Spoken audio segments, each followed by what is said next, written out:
Blaine Smith is with us, the associate editor of America's First Freedom. Blaine, how you doing, sir? Cam, doing good. How are you? I'm great. Thanks for coming on the program tonight. Thank you, sir. Well, I read your parting shot. I guess it got tweeted around by the gun control group, so you must have gotten under their skin a little bit. Good for you, Blaine. Well, I had no idea, actually.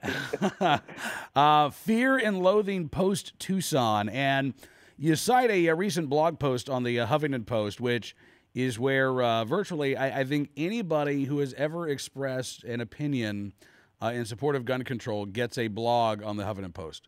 I think so.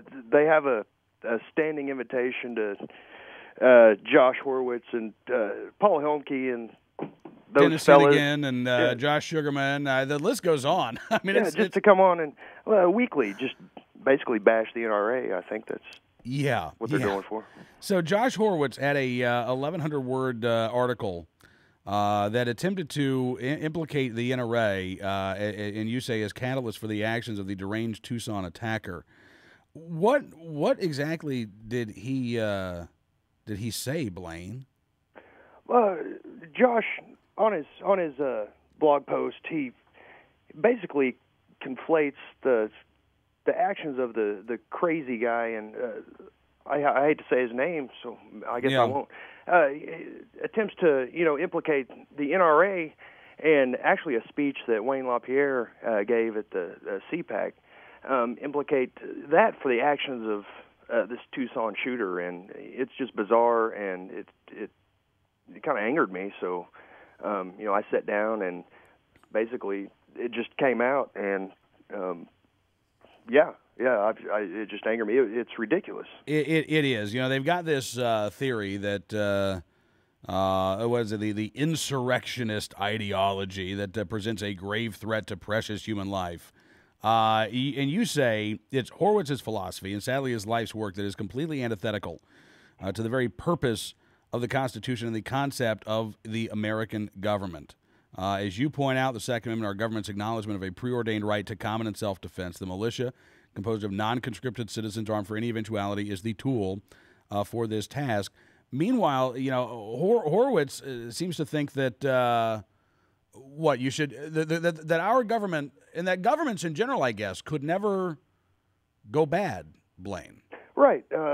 He goes off on Wayne's insistence, which is correct, that it is the job of the citizens, to protect themselves and their neighbors, through the idea of the militia that's put forward in the Second Amendment. And Horowitz seems to think this is antithetical, he says, to the idea of government.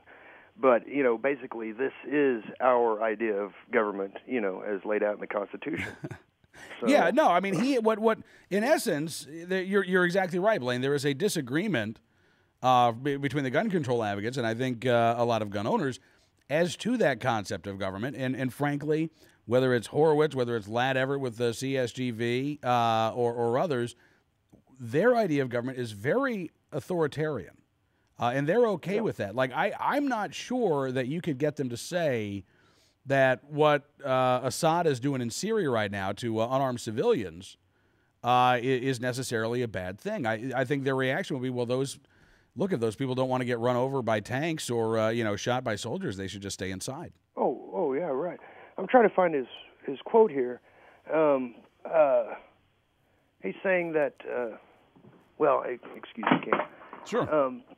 He's basically saying that it's the government's job to protect citizens from everything bad, and he uses the word, everything that goes wrong in nature. And it is the government's job, he says, to protect us, helpless citizens, from anything that might go bad. Well, the courts have ruled, I can't remember the name of the case offhand, but the courts have ruled that the government, acting through the police, have absolutely no duty to protect individual citizens. Right. Warren versus District of Columbia and Castle Rock versus Gonzales. Yeah. So where does that leave us?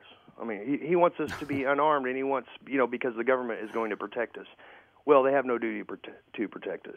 So. Yeah, exactly. Well, and the other piece that popped up on the Huffington Post the other day was by Dennis Hennigan. Same sort of theme, different gun control group, Blaine, but right. Dennis Hennigan, writing about the NRA annual meeting, says NRA continues to promote fear.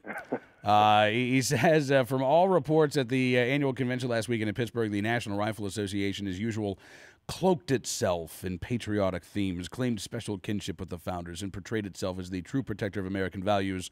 There was much talk of freedom. More than anything else, however, the NRA gatherings are celebrations of fear. The NRA is the most accomplished marketer of fear in American political life, according to Dennis Hennigan. Now, Blaine, I don't know about you. I didn't really see anybody like trembling in fear in Pittsburgh. I saw a lot of happy, smiling faces. Exactly. It's a celebration of freedom, and it's terrible that these groups take that as something that should be shunned. But we celebrate our freedoms, and the freedom that protects all the others is the right to keep and bear arms, and it's not fear. I'm not fearful that I have a gun in my home to protect myself. Actually, I feel a lot better. Yeah. Well, absolutely, and that's sort of the point. Is that I guess to borrow a phrase from Franklin Roosevelt, it is actually the freedom from fear. Exactly. Not the I got to tell you, Blaine, I think there's a lot of projection going on. Because I think the gun control groups, I mean, if it weren't for telling people to be afraid and ignorant of firearms, I mean, those are kind of the two biggest tools in their tool chest. Right. Absolutely. And in this piece, I mentioned the documentary Grizzly Man. Yeah. And this Treadwell guy who, he wanted to go live in utopian. You want to go live with the bears? With the bear, yeah, pet the bears and live with the bears and name the bears. And when I read this from Horowitz, it reminded me of that. He says in this piece, and I found it here, and I quote him in Horowitz's Utopia: government, quotes, serves to safeguard us from the brutal excesses of nature. And this is a guy who I don't think has probably been in nature, and the government is going to protect us from the brutal excesses of nature. Yeah. And along with that is men like Loeffner who, have their minds are just wrong. And, the government's not going to protect us from those people. And those people, are out there. And that's not fear. It's just smart to, realize there are people out there like that. And government's not going to protect us from them. That's right. I mean, look, here's an analogy maybe that is simple enough for the gun control advocates to understand. When I tell my children, don't talk to strangers, right? I'm not encouraging them to be afraid of everybody else outside of their immediate family and friends. I'm giving them a bit of common sense advice. I'm telling them, what they think, a very simple thing that they can do to keep themselves safe. It doesn't mean I never want them to talk to a new person, right. But it doesn't mean that I want my kids to go through life scared of people that they don't know. Mm-hmm. Exactly. But I guess that's what the gun control advocates would say. Well, if you tell your kids don't talk to strangers, you're encouraging them to be afraid of the world, right? Well, the government has made laws against, strangers kidnapping and, hurting your children. So we don't even need to tell our kids don't talk to strangers. They'll be living in fear then. Yeah. Jeez. Well, Blaine, again, it's a great piece, Fear and Loathing Post-Tucson.